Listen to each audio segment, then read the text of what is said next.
أعوذ بالله من الشيطان الرجيم. بسم الله الرحمن الرحيم.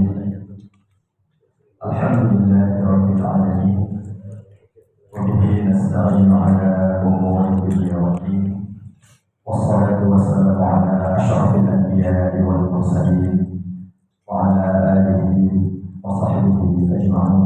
أما بعد.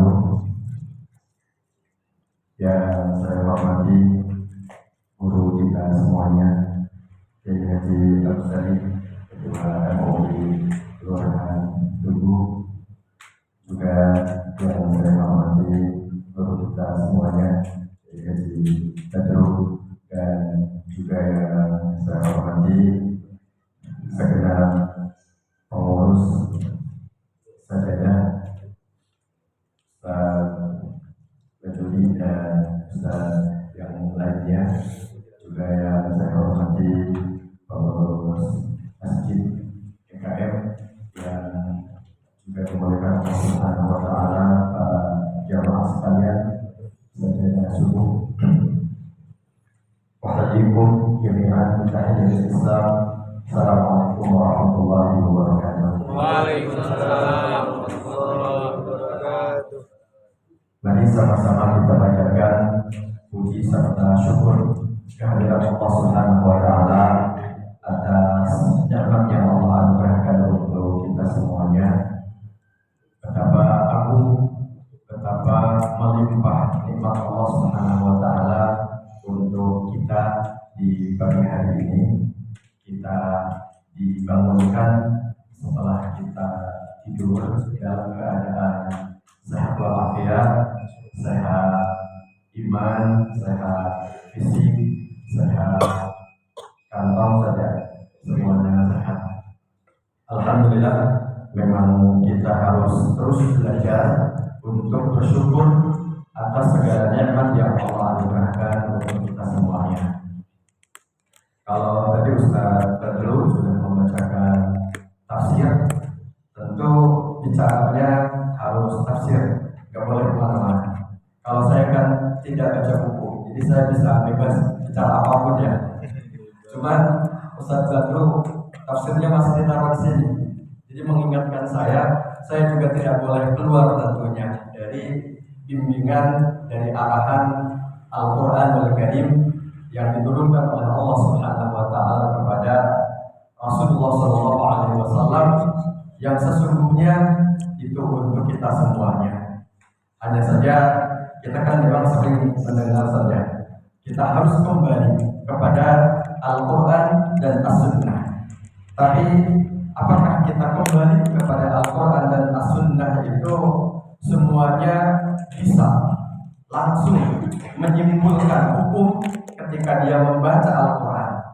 Padahal tidak semua orang bisa bahasa Arab, dan semua yang bisa bahasa Arab, tidak semua orang punya keilmuan yang cukup untuk bisa menyimpulkan hukum. Maka kita juga bersyukur, berterima kasih atas jasa para ulama yang telah menjadi jembatan bagi kita untuk bisa memahami kitab suci Al-Quran dan juga sunnah Rasulullah SAW, sehingga mereka memang menjadi rahmat bagi umat.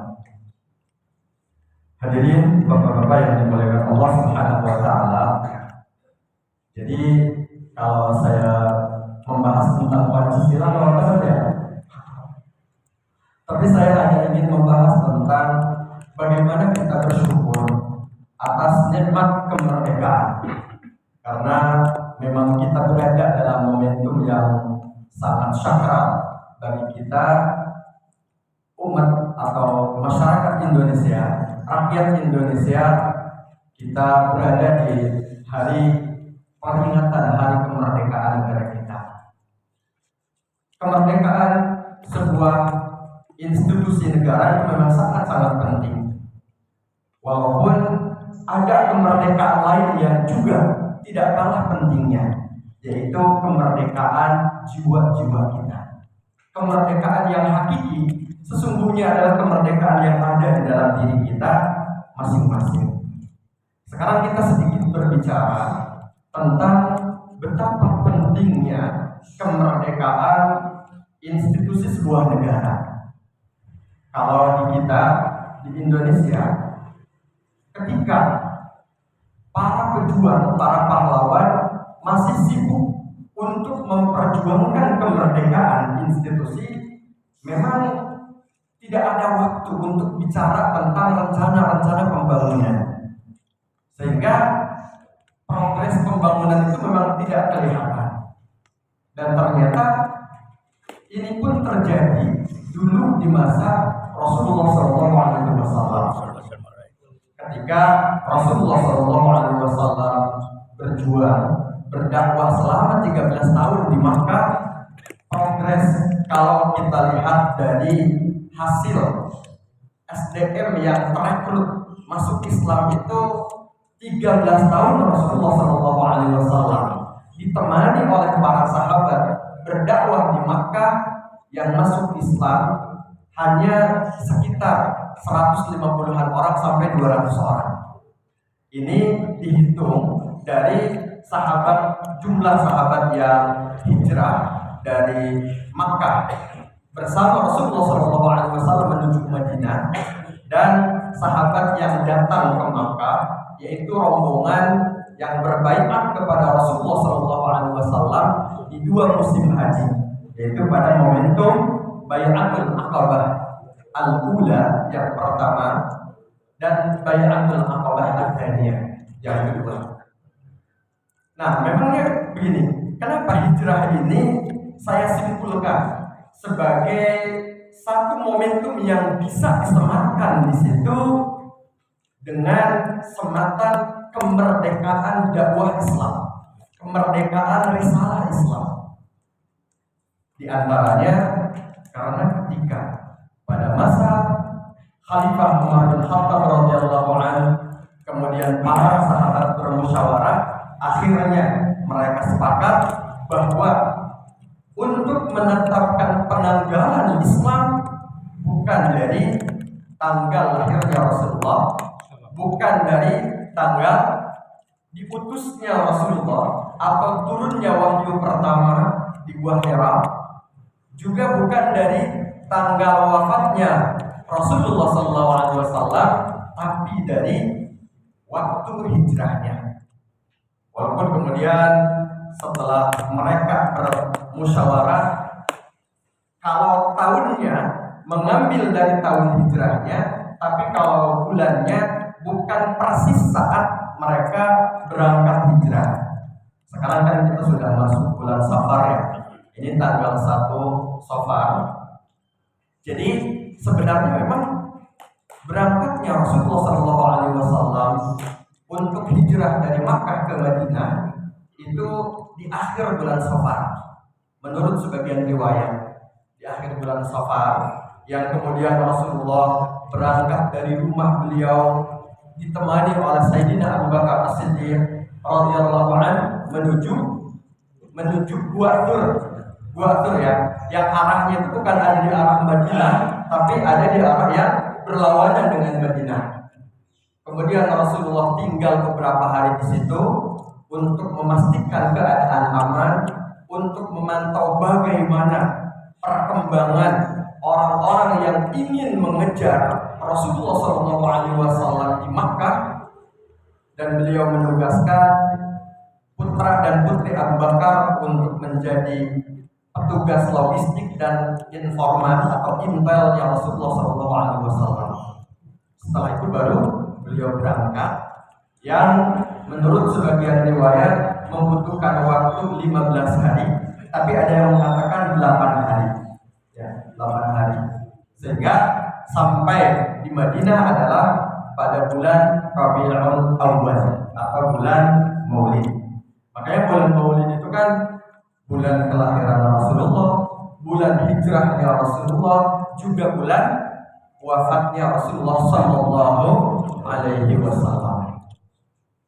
Nah, dari momentum perjuangan para pahlawan kita untuk memperjuangkan kemerdekaan negara Indonesia, juga kita hubungkan dengan momentum perjuangan para sahabat untuk mendakwahkan Islam memang diantaranya ada satu kesimpulan, ada benang merah bahwa ternyata orang-orang yang bisa mensyukuri kemerdekaan hanya orang-orang yang berjiwa merdeka.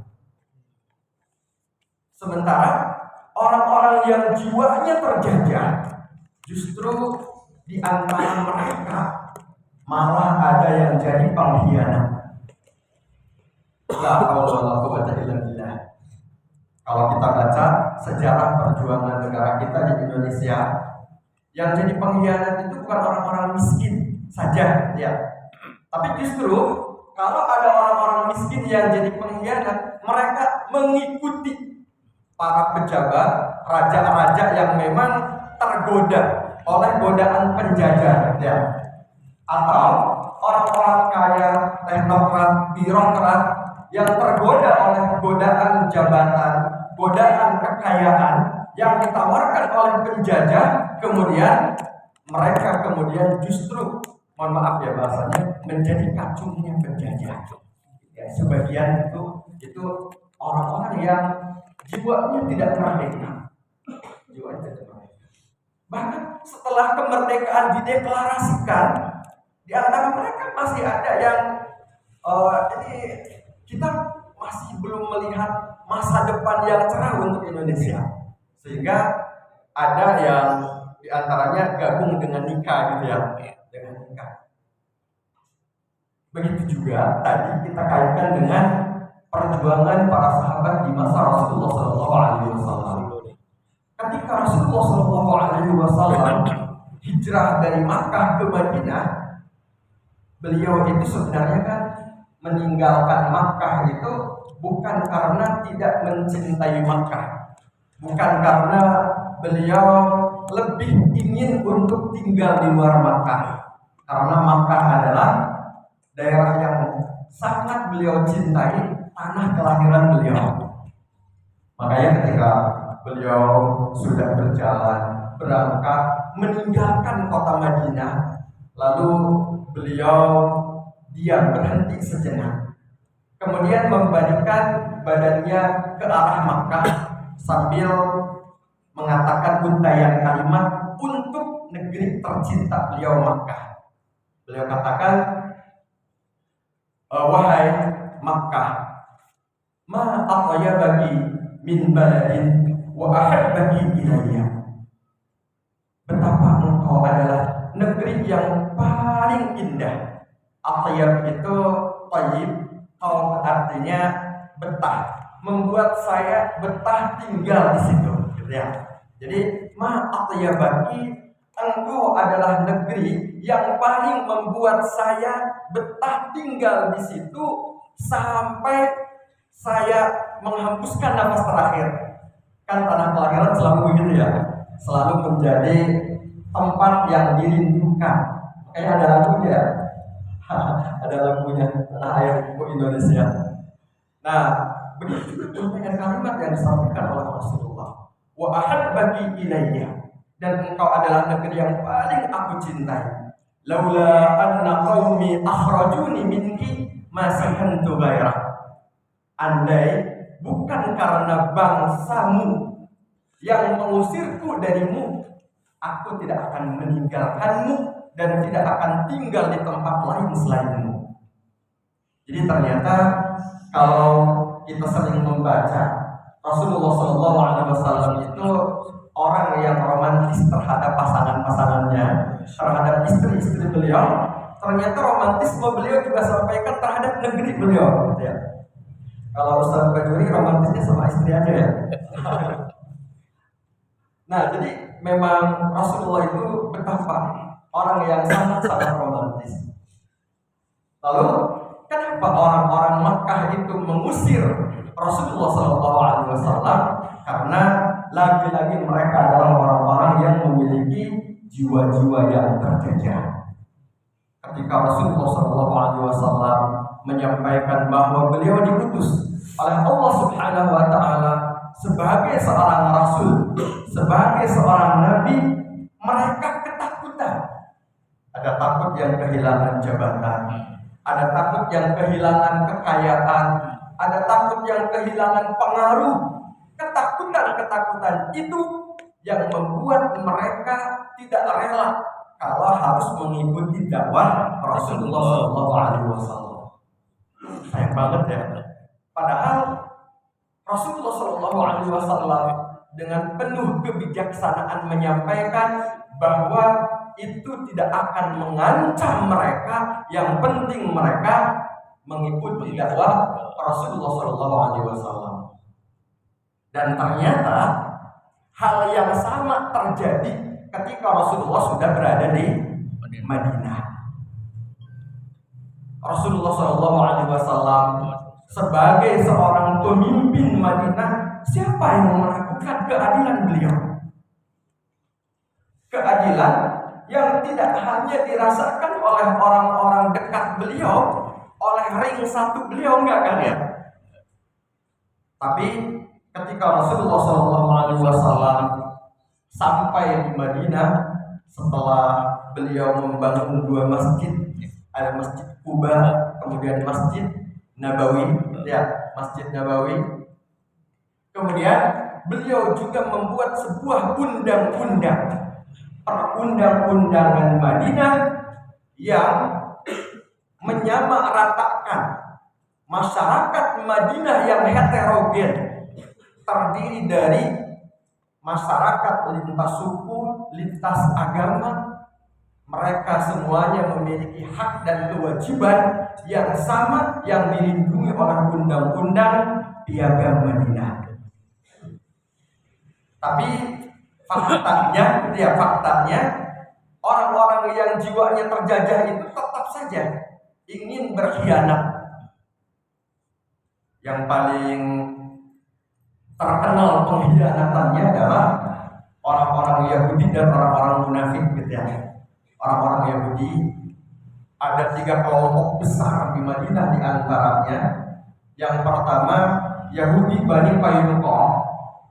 Ini kelompok Yahudi yang paling berani melawan Rasulullah SAW. Mereka ketika umat Islam yang tadi disampaikan ceritanya oleh Ustaz Badru, umat Islam itu dengan sukacita, dengan gegap gempita, dengan euforia, mereka menyambut kemenangan Rasulullah dan pasukan Islam pulang dari Badar. Ternyata tidak semuanya begitu. Orang-orang Yahudi, khususnya Yahudi Bani Qainuqa, mereka memendam iri, dengki, dan mereka mengatakan mereka akan tahu perang kalau mereka bisa mengalahkan kami. Yang kemudian setelah mereka membuat keonaran di Madinah, baik verbal maupun non verbal, dan puncak keonaran yang mereka buat ketika mereka melecehkan seorang muslimah, ya. Seorang muslimah yang belanja di pasar Bani Qainuqa, yang memang saat awal-awal, gitu ya, awal-awal perekonomian Madinah itu jantungnya ada di pasar Bani Qainuqa dan itu dikuasai oleh Yahudi Bani Qainuqa. Nah, tapi mereka melakukan pelecehan. Ini kesalahan besar mereka terhadap seorang wanita muslimah yang padahal Rasulullah SAW seorang pemimpin yang tidak pernah tidur, yang tidak pernah meleng untuk mengurusi rakyatnya. Maka ketika ada salah seorang rakyatnya yang dizalimi, Rasulullah langsung kirimkan pasukan mengepung benteng Madinah, dan akhirnya Bani Qainuqa diusir. Awalnya sebenarnya Bani Qainuqa itu mau dieksekusi, tapi dengan advokasi Abdullah bin Ubay bin Salul, sang tokoh munafik, kemudian akhirnya Rasulullah meringankan hukuman mereka diusir dari Madinah. Nanti setelah perang Badar, Bani Qainuqa, kemudian di tahun berikutnya perang Uhud, kembali umat Islam, Rasulullah mengusir pengkhianatan Yahudi, yaitu Bani Nadir. Dan di tahun kelima, tahun kelima itu kan ada perang Khandaq, ya, perang Khandaq. Nah, berikutnya setahun setelah itu, yaitu pada tahun ke-6, kembali Rasulullah SAW mengusir Bani Quraidah. Maaf, Bani Quraidah masih di tahun kelima, ya, masih di tahun kelima. Tahun ke-6 itu menyelesaikan permasalahan Yahudi, yaitu di Khaybar, ya, itu setelah perjanjian Hudaybiyah, itu di tahun ke-6 Hijriah. Nah, tapi ternyata tidak hanya orang-orang Yahudi, ada masyarakat-masyarakat yang bermental terjajah di sekitar Madinah, yang ketika Rasulullah SAW bersama para sahabatnya saat itu memang mengalami kekalahan secara matematis pada perang Uhud. Kemudian mereka merampok ternak-ternak masyarakat Madinah. Itu orang-orang Badui yang ada di sekitar Madinah. Jadi orang-orang yang jiwanya terjajah itu memang tidak pernah bisa mensyukuri kemerdekaan. Kalau sekarang kita diberikan kemerdekaan oleh Allah Subhanahu wa Ta'ala, betapa kita harus bersyukur. Nah, kan tadi penting sekali ya, kemerdekaan institusi itu penting. Kita bandingkan sekarang di masa Rasulullah SAW, ketika beliau sudah menjadi seorang pemimpin kepala negara di Madinah, progres dakwah itu memang luar biasa. Kalau pada tahun kedua Hijriah, perang Badar itu membawa 313 prajurit. Pada tahun berikutnya, perang Uhud, prajurit yang dibawa oleh Rasulullah berjumlah 1.000 orang. Ya, walaupun 1.000 ini 300-nya putar balik membelot, ya, terprovokasi oleh munafik tadi. Munafik ini memang, masalah munafik ini luar biasa, ya. Kemudian pada perang Khandaq di tahun kelima, jumlah pasukan itu sudah meningkat lagi menjadi 3.000. Walaupun musuhnya lebih banyak lagi karena musuhnya 10.000. Dan ternyata jumlah 10.000 pasukan itu adalah jumlah yang sama dengan seluruh penduduk Madinah saat itu. Nah, 10.000. Jadi 3.000 pasukan muslimnya. Kemudian lanjut lagi setelah tahun kelima tadi, ya, tahun kelima perang Khandaq, di tahun ke-8 pembebasan kota Makkah, Fathu Makkah, Rasulullah membawa 10.000 pasukan. Jadi sekarang udah 10.000 pasukannya. Kemudian 1 tahun berikutnya di tahun ke-9, pada peperangan terakhir yang dipimpin langsung oleh Rasulullah SAW, yaitu perang Tabuk, mau melawan negara besar yaitu Romawi saat itu, Romawi Timur. Jumlah pasukan yang dibawa oleh Rasulullah adalah 20.000 pasukan. Jadi kelipatan-kelipatan luar biasa. Bahkan terakhir di momentum Haji Wada. Nah, Haji Wada kan laki-laki perempuan, tidak hanya pasukan. Jadi jumlahnya itu ternyata pada Haji Wada Rasulullah membawa 120.000 jamaah haji. Itu pada Haji Wada tahun ke-10 Hijriah. Jadi memang penting gitu ya, penting merdekanya institusi itu memang penting. Tapi merdeka jiwa juga tidak kalah pentingnya. Makanya saya ingin akhiri dengan sebuah kalimat yang disampaikan oleh seorang sahabat bernama Rib'i bin Amir. Jadi ada satu momentum peperangan yang disebut dengan perang Qadisiyah. Ini jadi ngobrol perang semua ya. Karena memang di momentum hari kemerdekaan, ya, hari kemerdekaan. Nah, jadi perang Qadisiyah ini perang yang terjadi di masa kepemimpinan Khalifah Umar bin Khattab radhiyallahu anhu. Peperangan antara umat Islam dengan Persia, ya, dengan Persia. Kemudian panglima perang Persia itu yang ditugaskan bernama Rustum, panglima Rustum. Sementara panglima umat Islam saat itu yang ada di situ tadi namanya sudah disampaikan juga oleh Ustaz Badrul, salah satunya diantaranya ada Panglima Sa'ad bin Abi Waqqas. Ya, Sa'ad bin Abi Waqqas ini menugaskan seorang prajurit bernama Rib'i bin Amir untuk menyampaikan pesan sebagai utusan gitu ya, utusan. Dan ketika beliau sampai di di karpet merah gitu ya, sudah mendekati posisi Panglima Rustum, prajurit-prajurit itu meminta Rib'i bin Amir ini untuk bahasanya kalau kayak kita mohon maaf nih, kalau kita lihat budaya di keraton-keraton di Jawa ya, kalau mau menemui raja itu kan harus ngesot ya, harus ngesot. Nah, tapi Rib'i bin Amir dengan kepala tegak gitu ya, dengan dada tegak, beliau tidak mau menundukkan kepalanya, bahkan beliau seret itu pedangnya itu di karpet merahnya yang digelar di hadapan Panglima Rustum itu. Melihat fenomena seperti itu, semua Rustum kaget gitu ya. Ini kayaknya prajurit biasa, tapi kenapa dia bisa segagah itu?